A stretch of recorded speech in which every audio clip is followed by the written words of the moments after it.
สองตาดาราทวินซิสเตอร์นะแพนด้ากับลาจะมากินเค้กอเดย์เนาะมันจะเข้าไปลองสิเนาะมันมีฟ้าจังเลย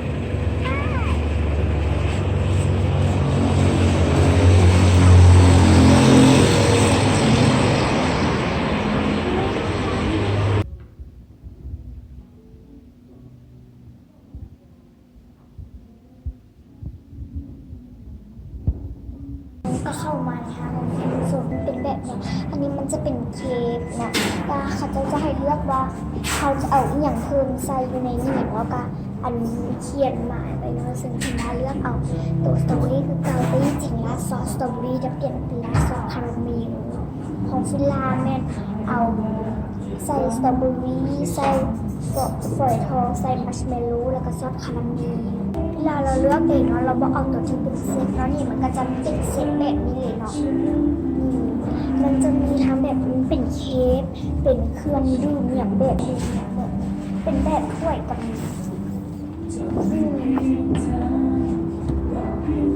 ส่วนพวกนี้จะเป็นแบบปั่นกับน้ำเนาะส่วนดื่มจะขับ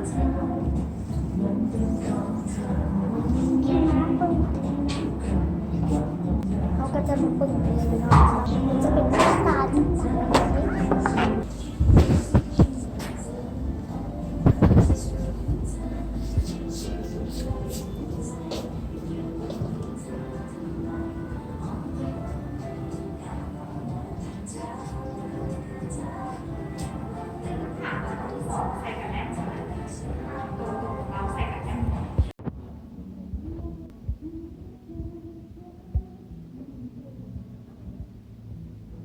นี่เนาะของพี่นัทก็จะเป็นมันเนาะเดี๋ยวพี่นัทจะปิ้นให้ดูนี่ก็กลับเป็นไฮไลท์สตรอเบอรี่เขาจะเห็นว่ามันแดงสุดงามมันก็จะมีแป้งเนาะแต่มันไม่เป็นแป้งเป็นเค้กเนาะมันจะเป็นแป้งอ่อนๆนุ่มๆมันก็จะมีซอสคาราเมลมีมัชเมลโล่มีป๊อก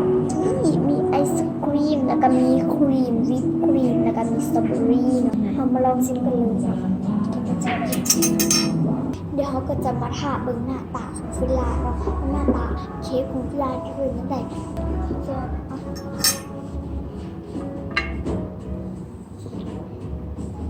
มัชเมลโล่จะลองกินคาราเมลคาราเมลโคตรแซ่บคาราเมล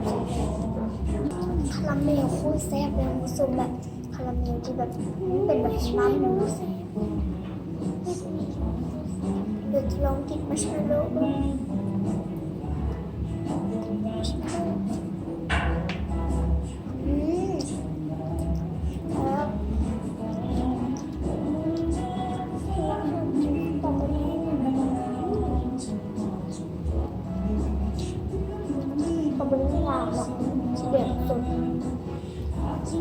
จะลองกินแป้งเบิ้งแป้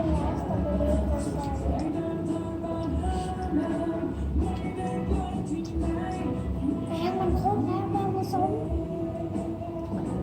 เบิ้งเวลาจับแบบมันจะนุ่มแล้วก็จะมีซอสคาราเมลไหลออกมานี่แป้ง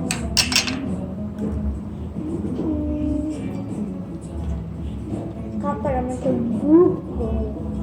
ยมันจะมีครีมนะกับมีคาราเมลออกมาหนึ่งไม่ออกก่อน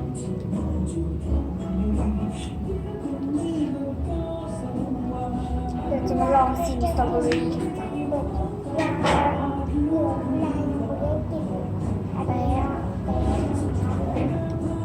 แซ่บหวานเนาะสตรอเบอรี่แบบมันเคยคอนเวลามาแล้ว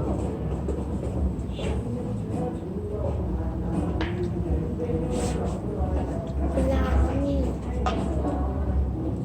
หมดเลย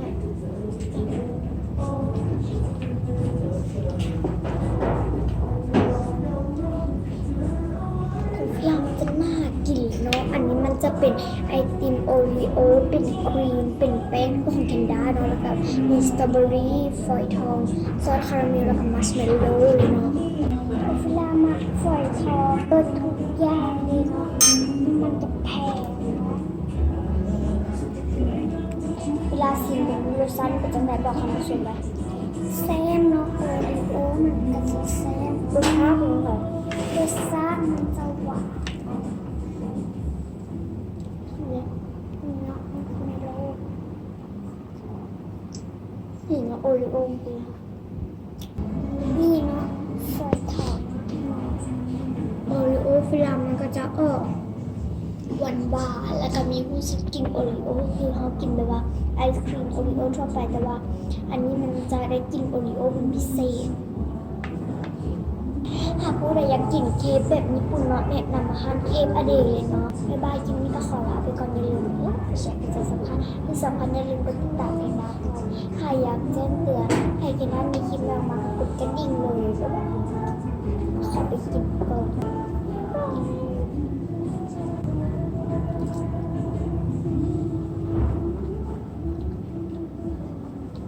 บอกเห็นหน้าของเขาที่ครีมก็จะออกมาในบางทีเลือกคนหนึ่ง